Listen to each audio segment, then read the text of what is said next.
안녕하세요. 모두가 취업하는 그날까지 취업에 대한 모든 정보를 전해드리는 모두의 채용 톡톡 한가연입니다. 오늘은 코오롱 그룹의 채용 소식으로 문을 열겠습니다. 코오롱 인더스트리, 코오롱 모빌리티 그룹, 코오롱 베니트 부문의 전국 사원을 모집하고 있습니다. 입사 지원은 온라인을 통해 가능하고요. 마감은 4월 30일 오후 11시 59분까지입니다. 자세한 내용은 홈페이지를 참고하시기 바랍니다.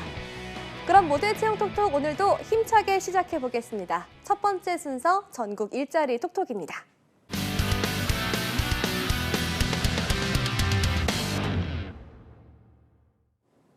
전국 일자리 톡톡 먼저 포항 지역 채용 소식 만나봅니다. 포항 고용복지플러스센터의 강미승 주무관 연결합니다. 주무관님 안녕하세요.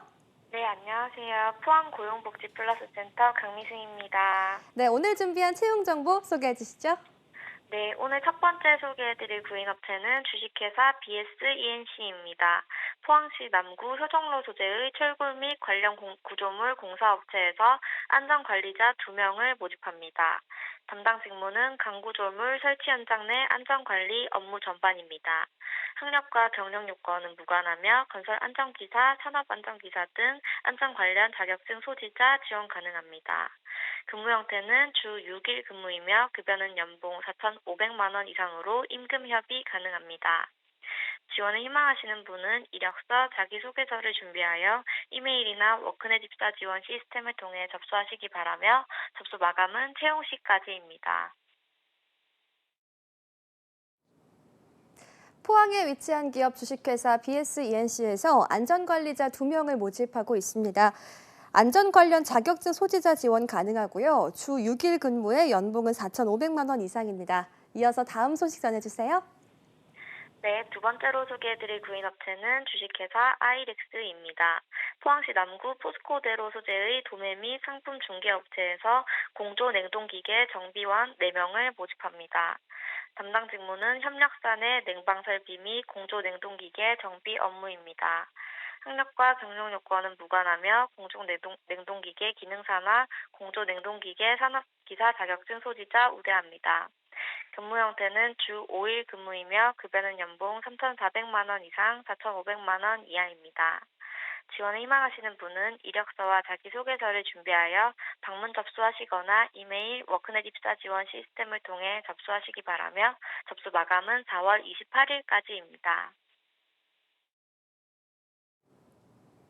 네, 주식회사 아이렉스에서 공조 냉동기계 정비 직원을 모집하고 있습니다. 공조 냉동기계 기능사나 공조 냉동기계 산업기사 자격증 소지하신 분 우대한다고 하네요.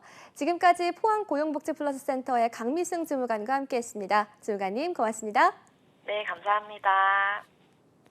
네, 이어서 강원 지역의 채용 소식 만나보겠습니다. 춘천 고용복지플러스센터의 김명주 주무관 연결합니다. 주무관님 안녕하세요. 네, 안녕하세요. 춘천고용복지플러스센터 김명수입니다. 네, 오늘 준비한 채용 소식 알려주시죠. 네, 처음으로 소개드릴 고인업체는 주식회사 GSL입니다. 이곳은 춘천시 석두곡길에 위치해 있는 군부대 PX 납품업체로 배송기사 1명을 모집합니다. 담당 직무는 군부대 PX 납품하는 업무로 3.5톤 트럭 운전 가능해야 합니다. 학력과 경력은 관계없고 일종 보통 운전면허는 필수입니다. 주 5일 근무에 주 40시간이고 근무 시간은 오전 9시부터 오후 6시까지이며 급여는 280만 원입니다. 접수 마감일은 채용 시까지이며 지원을 희망하시는 분은 이력서를 준비하셔서 워크넷으로 지원해 주시기 바랍니다. 네, 군부대 PX 납품업체 주식회사 GSL에서 배송기사 1명을 모집하고 있습니다. 3.5톤 트럭이 운전 가능해야 하네요. 지금까지 이어서 다음 소식 전해주시죠. 네, 이번에 소개해드릴 구인업체는 주식회사 진우산업입니다. 이곳은 원주시 소초면 치양로에 위치해 있는 건설 폐기물 중간처리 사업장으로 사무보전 1명을 모집합니다. 담당 직무는 폐기물 처리업체 사무 업무이며 경력과 학력은 상관없지만 운전면허는 필수입니다. 주 5일 근무에 주 40시간이고 근무 시간은 오전 9시부터 6시까지입니다. 급여는 250만 원이고 상여금은 100% 별도 지급합니다. 접수 마감일은 채무 시까지이며 지원을 희망하시는 분은 이력서와 경력서를 준비하셔서 워크넷으로 지원해 주시기 바랍니다. 춘천 고용복지 플러스 센터의 김명주 주무관과 함께했습니다. 주무관님 감사합니다. 네, 감사합니다. 네, 지금까지 전국 일자리 톡톡 함께하셨습니다. 톡톡.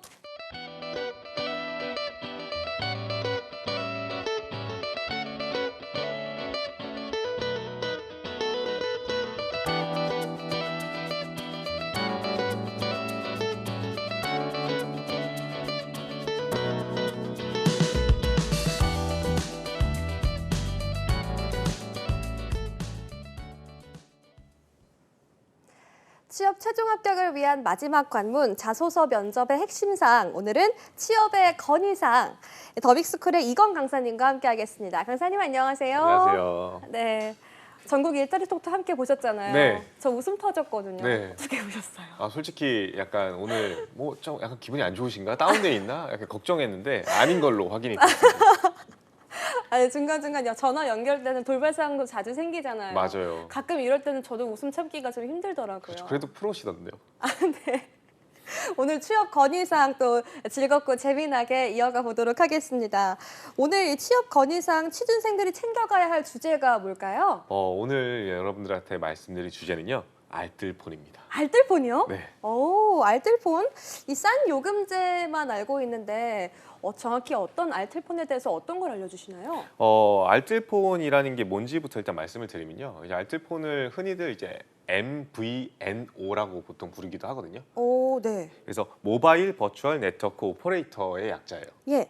이게 한국말로 치자면 이제 가상 이동통신망 사업자라고 이야기를 할 수 있는데 네. 사실 우리 모바일폰 이제 모바일폰이라든지 통신 3사 이렇게 얘기를 많이 하잖아요. 그러니까 어떻게 보면 스마트폰이라든지 휴대폰 쓰는 경우에는 LG나 KT, SK 같은 것들을 많이 쓰는데 네. 사실 거기밖에 그런 이제 통신 규격을 갖고 있는 곳이 없습니다. 아, 그러다 보니까 네. 이 이동통신 망 같은 것들을 갖고 있는 사업자의 네트워크를 빌려와서 네. 이거를 이용자들한테 자체 브랜드로 통신 서비스를 제공하는 거 이게 사실은 알뜰폰입니다. 그러니까 즉 어떻게 보면은 KT, LG, SK가 도매라고 치면은 네. 이분들은 소매상이라고 생각하면 되겠죠. 아, 떼어와서 이거를 좀 사람들에게 좀 저렴하게 파는 그런 느낌으로 소매상으로 맞습니다. 생각하면 좋을 것 같은데, 근데 실제 알뜰폰을 사용하시는 분들이 많은가요? 최근에 요금제가 좀 이렇게 이슈가 되면서 통신 3사들도 요금제 개편을 하고 좀 이렇게 가입자를 모으려는 맞아요. 그런 정책을 많이 피고 있던데 알뜰폰 가입자 많아요? 일단 주위에도 굉장히 많은 걸로 알고 있고요. 네. 저도 이제 알뜰폰을 이용하다가 네. 가끔 이제 핸드폰을 바꾸고 싶을 때나 이럴 때 이제 다시 3사로 돌아갈까 이렇게 하거든요. 혹시 알뜰폰 이용해 보신 적 있으신가요? 아니요, 저는 없어요. 역시 네. 이게 스마트폰을 아마 좀 자주 바꾸시거나 그런 필요성이 있으신 분들은 사실 옮기지 않는 경우가 많은데 네. 취준생들 특히나 이제 학생분들 같은 경우에는 조금이라도 네. 한두 푼이라도 아끼려고 하다 보니까 네. 굉장히 많이 이용하는 편에 속하더라고요. 아. 그래서 알뜰폰 시장을 확인해 보니까 현재 1,300만 가입자 규모를 가지고 있다라고 해요. 오. 우리나라 인구수가 거의 5천만이잖아요. 네. 그렇게 치면 거의 5분의 1이 우와. 가입해 있는 거라고 생각하시면 좋을 것 생각보다 같아요. 정말 많은 사람들이 쓰는데요. 그렇죠. 오. 거기다가 이게 규모가 그냥 줄어드는 게 아니라 점차적으로 확대되고 있다라고 하는 것도 좀 이슈인 것 같아요. 이제 네. 매월 한 2만 명에서 3만 명 정도가 3사, KT, LG, SK에서 이 알뜰폰으로 넘어가고 있다라고 합니다. 정말 저만 모르는 약간 알짜배기 정보를 알려주실 것 같은데, 근데 궁금하긴 한데 알뜰폰이 취업 준비생과 어떤 연관이 있는지 더 궁금하거든요. 그렇죠. 이제 예. 취업 건의사항 자체가 예. 목표로 하는 바는 자기소개서를 좀 다양하게 쓰고 면접에서 이야기할 거리를 많이 만드는 거잖아요. 네, 그래서 건의사항. 그렇죠. 그래서 우리가 시장에 대해서 이해를 잘 하고 있어야 된다. 트렌드와 이슈에 민감해야 된다라는 주제인데 네. 사실은 이제 알뜰폰 자체는 이슈는 아니지만 금융권에서 알뜰폰 진출을 본격화하고 있다라는 그 사실이 사실은 굉장히 중요한 이슈입니다. 그러면은 금융권에서도 알뜰폰 사업이 가능한 거예요? 일단은 과거 사례부터 일단 말씀을 드려야 될 것 같은데 네. 한 2, 3년 전까지만 하더라도 사실은 불가능했어요. 근데 국민은행이 최초로 리브 M이라는 걸 출시했거든요. 혹시 오. 들어보신 적 있으신가요? 아니요, 저 처음 들어봐요. 그렇죠. 이 보통은 잘 모를 겁니다. 근데 알뜰폰을 가입하려고 했던 분들이라면 아마 한 번쯤은 들어보셨을 가능성이 높아요. 오. 알뜰폰보다는 살짝 비싼 감은 없지만 통신 네. 3사보다는 엄청 싸게 하다 보니까 네. 이제 많은 분들이 가입했던 그런 알뜰폰인데요. 네. 이게 사실은 이제 알뜰폰 완전히 인가를 받아서 국민은행에서 운영을 했던 것이 아니라 네. 규제 샌드박스 1호 사업 모델이었어요. 오, 그러니까 이제 의미가 있네요. 한창 이제 막 규제 완화해야 된다, 뭐 규제 이제 막 우리가 또 스마트하게 가야 된다 이렇게 할 때 이제 국민은행에서 그럼 우리 알뜰폰 한번 해보게 해줘라고 했었던 거거든요. 그래서 몇 년 동안 이제 운영을 하다가 2019년부터 운영을 했네요. 그러다가 이제 한 차례 연장 지정이 됐었어요. 네. 근데 이제 연장일 뿐이지 이게 막 그래 너네 이제 본격적으로 해봐 이건 아니었거든요. 근데 올해 이제 4월 16일에 원래는 이 연장이 만료되기로 했었었는데 네. 과기부와 그리고 이제 금융위에서 알뜰폰 사업 같은 것들을 부수 업무로 지정하는 거를 국민은행에서 요청한 거를 승인해 줬어요. 오. 그러니까 은행에는 이제 고유 업무, 부수 업무, 겸용 업무가 있는데 네. 거기에 이제 부수 업무에 포함된다라는 거는 얘네들이 이거를 그냥 앞으로 계속 쭉 할 수 있다라는 걸 의미하는 거거든요. 오, 이제 기회를 잡은 거네요. 그렇죠. 그러면 기존의 알뜰폰 사업은 다른 은행은 안 하고 국민은행에서만 하던 건가요? 뭔가 좀 획기적이고 새롭게 느껴져요. 그렇죠. 그래서 약간 취준생들 입장에서는 국민은행이 리딩뱅크 아니에요? 라는 이야기를 많이 하는 것 같습니다. 네. 그러니까 이제 아무래도 은행권에서도 그냥 고유 업무 같은 거 예를 네. 들면 여신이나 수신이라든지 이런 것만 해서는 먹고 살기가 쉽지 않잖아요. 네. 이자 장사는 옛날 얘기고 그러다 보니까 이제 막 방카슈랑스라든지 신용카드를 판매한다든지 네. 다양한 새로운 사업군을 만들려고 하는데 그 중에 하나가 국민은행이 발빠르게 알뜰폰을 만들려고 했던 거죠. 오. 근데 이제 중요한 거는 이제 부수 업무에 이동통신 사업을 낄 수 있게 됐다라는 거는요. 다른 은행들도요. 네. 어쨌든 이거에 참여할 수 있는 명분이 생겼다는 거예요. 아. 명분이 없다 아닙니까? 라고 하다 아. 보니까 사실 이제 못하던 경우가 많은데 그런데 이제 우리은행이라든지 신한은행이라든지 하는 곳들도 예. 사실은 뭐 다른 은행에서 하는데 얘네들은 허락해주고 우리는 안 해줄 필요가 없잖아요. 안 되죠. 그렇죠. 그러다 보니까 뭐 언제든지 원할 때 할 수가 있는 거겠죠. 그러니까 음. 물론 이제 근데 국민은행을 제외한 은행들이 여기에 진출할 가능성이 좀 낮다라고 표현을 하더라고요. 그래요? 네, 많은 애널리스트들이 그렇게 표현을 하고 있지만 네. 저는 사실 이거에 대해서는 좀 회의적이긴 합니다. 왜냐하면은 대표적인 예시가 토스거든요. 네. 토스도 사실 이제 은행 이제 인가를 받았기 때문에 본격적으로 은행업을 추구하고 있는 곳인데 여기서 번 돈으로 최근에 이제 이동통신 사업자 하나를 인수를 했어요. 알뜰폰을 인수했기 때문에 토스도 조만간에 이제 어떻게 보면 알뜰폰 사업자로서 네. 이 요금제를 출시를 할 가능성이 굉장히 높겠죠. 오. 그리고 다른 은행들은 그럼 알뜰폰을 안 하고 있냐? 실제로 안 하고는 있지만 알뜰폰 사업자들과 제휴한 요금제 같은 것들을 출시하고 있거든요. 그러니까 그만큼 뭔가 구미가 당기고 어느 정도 수익이나 사업성이 보인다라는 거거든요. 그래서 이거는 좀 이제 진출 가능성은 농후하지 않나라는 생각이 듭니다. 이 알뜰폰 사업을 금융권에서 담당한다. 이야기를 듣고 보니까 뭐 고객 유치라던가 아니면 새로운 사업의 확장 이런 측면에서는 뭐 그럴 수 있겠다라는 생각이 드는데 그 이면의 진짜 이유가 궁금하거든요. 쌤, 진짜 이유를 알려주세요. 저는 제일 중요한 첫 번째는 사실은 충성 고객 확보라고 생각을 해요. 사실은 이제 은행에서 일을 하게 되면요. 네. 뭐 단순히 그냥 통장에서 인출해주고 뭐 카드를 쓰고 이런 것들은요. 굉장히 일회성이기 때문에 굉장히 소모적입니다. 근데 만약에 그분들이 급여 이체도 네. 우리은행으로 받고 그리고 공과금도 우리은행에서 빠져나가고 네. 대출 이자도 우리은행에서 내고 라고 하면요. 그분은 다른 은행으로 옮기기가 쉬울까요? 아니요. 우리은행만 계속 쓰게 되죠. 그렇죠. 네. 보통 이제 여러분들 카드 하나 잃어버리면 엄청 스트레스 받아 하는 가장 큰 이유가 이거를 다시 또 연결하고 카드 번호를 다시 다 등록해야 진짜. 되고 막 이런 스트레스 번거로움. 사실 인간은 번거로움을 싫어합니다. 그러다 네, 보니까 맞아요. 여러 개가 엮여 있는 한 은행이 있다라고 한다면요. 그 은행에서 벗어나기가 쉽지 않습니다.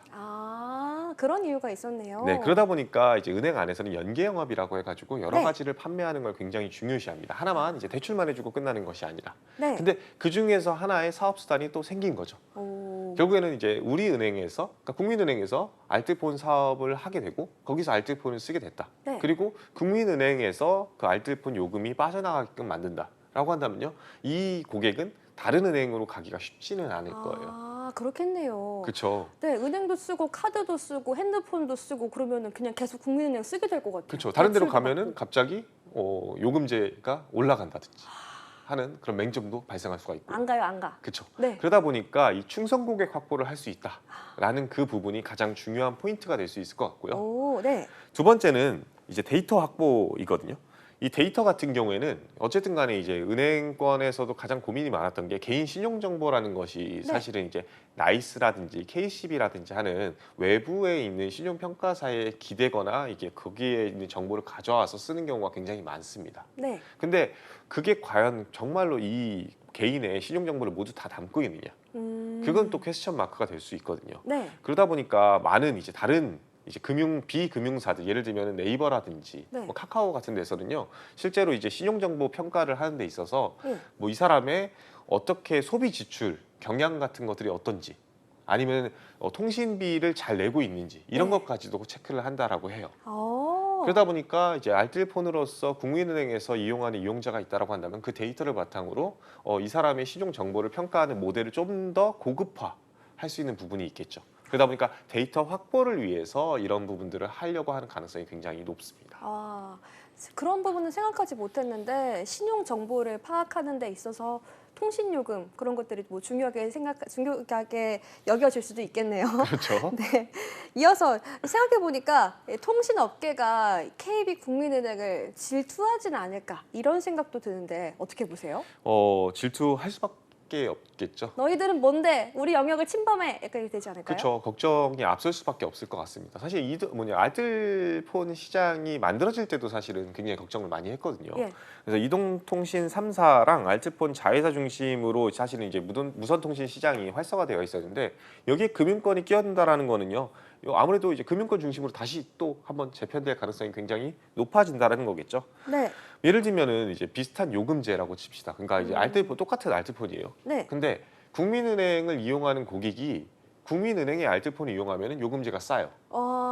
그러면은 굳이 내가 국민은행 이용자로서 다른 알뜰폰 요금제를 쓸 필요가 전혀 없는 거거든요. 네. 그러다 보니까 이제 이런 식으로 프로모션이 진행되고 요금제 할인이라든지 이런 것들을 하게 되면은 당연히 경쟁력이 알뜰폰 혹은 3사 입장에서는 약화될 수밖에 없다.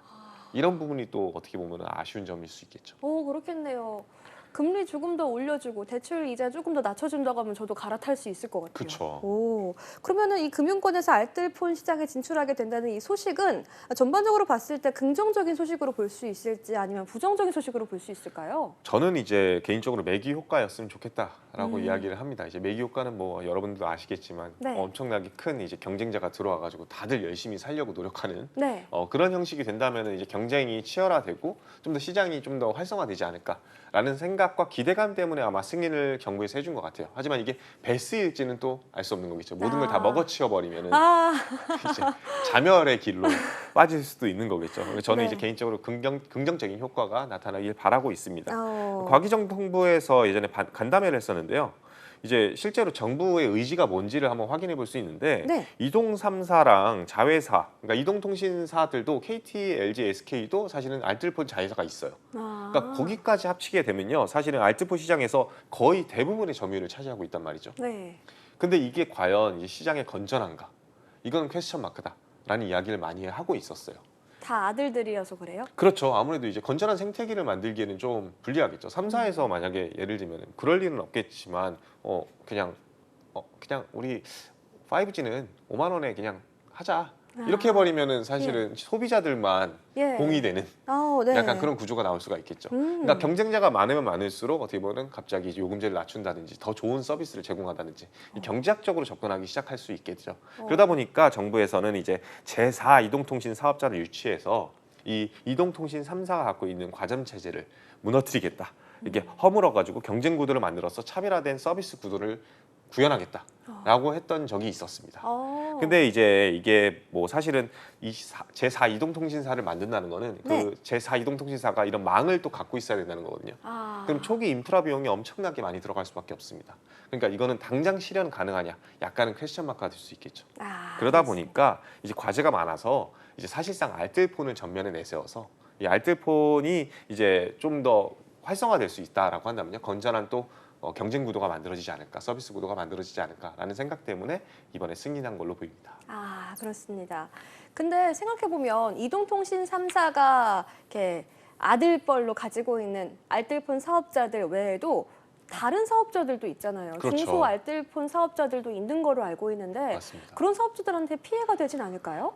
당장에 이제 중소 알뜰폰 사업자들한테는 타격이 클 수밖에 없다고 저는 생각이 들어요. 지금 이대로 간다면은 네. 솔직히 저부터라도 아무리 싸더라도 좀 더 싼데 를 찾을 수밖에 없거든요. 알뜰폰의 가장 큰 사용 이유는요, 사실은 저렴한 요금제 때문이지 충성도 때문은 아니거든요. 네. 그러다 보니까 지금 현재 알뜰폰 시장에서 이 중소기업들이 차지하는 비중이 꽤 높습니다. 그러니까 이제 거기가 점유율이 높다는 것이 아니라 진짜 업체가 한 70여 개 정도 되더라고요. 아, 근데 이제 대부분이 영세한 규모예요. 망을 갖고 있다든지 아니면 기기를 갖고 있다든지 게 아니라 이제 이분들이 그냥 결국에는 망만 빌려와서 몇 명 직원들로 운영하고 있는 그런 현실이기 때문에 네.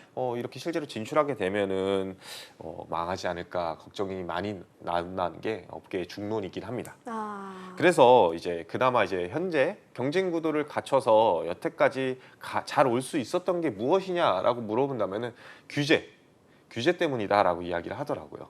그래서 이제 통신 3사나 알뜰폰 자회사들이 시장 점유율 50%를 넘지 못하게 하는 법률이 있다라고 해요. 오, 그리고 또 혹은 이제 도매 대가, 이제 알뜰폰 이제 이용자들이 결국에 망을 빌려오는 거잖아요. 네. 근데 그 자회사들이 또 망을 이용해 가지고 막 다 독과점 해버리면 안 되니까 망을 이용해 온 통신 3사의 자회사들은요, 또 도매 대가보다 싸게 요금제를 내놓을 수는 없다. 이렇게 되어 있어요. 그러다 보니까 뭐 갑자기 출혈 경쟁을 해가지고 뭐 시장을 무너뜨리는 그런 전략은 못하는 것이 이 규제 덕분이었으니까 지금 현재 금융권이 진출한다고 하는데 네. 얘네들도 똑같은 잣대로 똑같이 독과점 될 수 있는 거 아니냐, 이 규제 같이 해야 된다라는 목소리가 커지고 있는 상황입니다. 그렇다면 이제 베스트 시나리오로 생각해 볼 수 있는 게 말씀해 주셨던 매기 효과가 이제 딱 등장해가지고 좀 더 이제 건강한 생태계를 만드는 거, 그런 것들 좀 기대해 볼 수 있을까요? 그러길 기대해야겠죠. 왜냐하면 이제 설비 풀을 갖추고 있냐 없냐가 제일 중요한 건데 사실 네. 이동통신사들 제외하고 나머지 영세 사업자들은 설비 풀은 갖고 있지 않아요.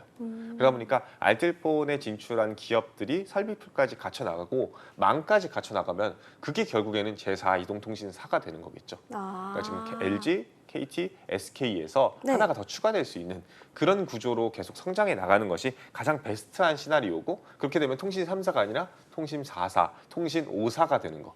그러면 자연스럽게 경쟁 구도가 만들어지고, 그러다 보면 자연스럽게 또 소비자들이 그 안에서 많은 혜택들을 볼 수 있지 않을까라는 게 사실은 중론입니다. 근데 이제 아무래도 설비를 갖춘 풀 알뜰폰 사업자가 나타나는 것이 쉽지는 않습니다. 네. 그러다 보니까 회의적인 시각이 없지 않아 있어요. 옛날에 CJ 헬로비전이라는 또 알뜰폰 사업자가 있었어요. 들어본 것 같아요. 그렇죠. 근데 여기 같은 경우에도 이제 이러한 움직임이 있었어요. 네. 그래서 이제 뭔가 이제 대역 같은 것들을 갖추고 핫스팟을 갖고, 그리고 이제 뭔가 설비를 갖추고 이런 것들을 하려고 했었는데 왜 없어졌어요? 비용이죠, 사실은. 이제 이거를 하기가 굉장히 수월하진 않습니다. 어떻게 보면 초기 자금도 굉장히 많이 필요하고 네. 자본력도 우수해야 되고요. 그러다 보니까 네트워크 운영비에 천문학적이 들기 때문에 사실은 포기를 했어요. 근데 이제 전환될 가능성이 낮다라고 하는 부분들은 분명히 있고 우려사항도 많은 것이 사실이지만, 그래도 이제 취준생들 입장에서 혹은 소비자들 입장에서는 이제 시장 경쟁이 활성화되면요, 또 좋은 서비스가 나오길 기대해 볼 수 있지 않을까 싶습니다. 네. 취업 건의사항. 오늘은 알뜰폰 이야기와 함께하고 있습니다. 이와 관련해서 취준생들이 기억해야 될 포인트가 있다면 짚어주세요. 저는 이제 알뜰폰 그래가지고 허허 침 흘리면서 그냥 싼 거 나온다고? 라고 하면서 그냥 요금제 바꿀 생각만 하지 마라. 중요한 거는 갑자기 금융사에서 예. 통신사를 한다네? 이게 사실은 큰 포인트거든요. 네. 많은 기업들이 미래 먹거리 신사업 이런 것들을 하려고 노력하는 것이 네. 단순히 그냥 뭐 삼성이라든지 LG라든지 이런 부분뿐만 아니라 전 사업군을 가리지 않고 있다는 것을 좀 인지하셨으면 좋겠어요. 그래서 여러분들 입장에서는 이제 기업에서 새로운 미래 먹거리라든지 신사업 했으면 좋겠는 거 한번 얘기해봐라, 이런 얘기들을 굉장히 많이 묻기도 하거든요. 네. 그런 것들을 조금은 기억해 놓고 시야와 저변을 좀 넓혀 놓으면요, 자기소개서도 굉장히 다양하게 쓸 수 있고 면접에서도 이 친구 굉장히 좀 미래지향적이네, 역시 다르다, 신세대다, 깨어있다, 이런 생각이 들 수 있게끔 말을 만들 수 있지 않을까 싶어요. 그리고 두 번째로 좀 기억했으면 좋겠는 건요. 네. 이 독과점에 대한 규제 그리고 독과점 그 자체인 것 같아요. 어쨌든 간에 많은 친구들이 경제학과라든지 경영학과를 나왔으면 이제 시장의 독과점이나 이런 것들에 대해서는 알고 있을 텐데 네. 그러지 않으신 분들도 굉장히 많거든요. 뭐 어문 계열이라든지 이런 경우에는 독과점 체제가 왜 나쁜데 이런 것들을 잘 모르기 때문에 네. 이런 독과점과 과점 상황이 가져올 수 있는 문제가 무엇인지에 대해서 한 번씩 체크해 보시면은 네. 사실 여러분들 입장에서는 뭐 할 수 있는 얘기도 굉장히 다양해지고 나중에 NCS라든지 아니면 직무 능력 평가 시험에서조차도 이 과점이나 독과점에 대한 이야기가 굉장히 많이 나오거든요.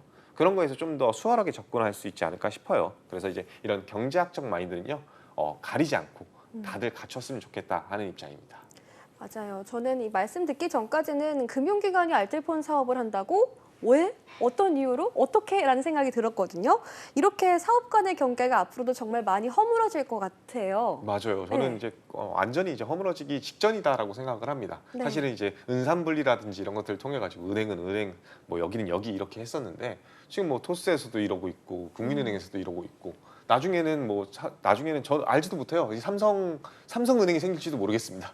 그럴 야, 수도 있을까요? 진짜 이게 뭔가 산업 간의 경계가 허물어지고 있는 게 4차 산업혁명이라고 저는 생각을 하기 때문에 이런 부분들을 꼭 눈여겨보셨으면 좋겠다는 생각이 듭니다. 그렇다면 취준생들은 이 산업 간의 경계가 허물어질 때 이런 것들은 꼭 염두에 둬야겠다라고 어떤 것들 생각하면 좋을까요? 기존의 사업 영역이 어떻게 잘 이루어지고 있는지 그 안에서 혁신은 어떻게 이루어지고 있는지를 꼼꼼하게 체크했으면 좋겠어요. 어쨌든 취준생들은 가고 싶은 길이라든지 가고자 하는 산업군이 명확하거든요. 그러다 보니까 그 산업군 안에서 어떻게 그 전략을 짜고 있고 이게 좀 더 고도화되려면 어떤 전략을 취하는 것이 좋을지를 한번 체크해 보신다면 그 친구가 사실은 기업에서 원하는 미래 인재거든요. 그런 모습을 보여주셨으면 좋겠습니다. 네, 오늘 취업 건의사항 알뜰폰에 대해서 이야기 나눠봤습니다. 지금까지 더 빅스쿨의 이건쌤과 함께했습니다. 감사합니다. 모든 체육 통톡 오늘 준비한 내용은 여기까지입니다. 저희는 내일 이 시간에 다시 찾아오겠습니다. 득톡!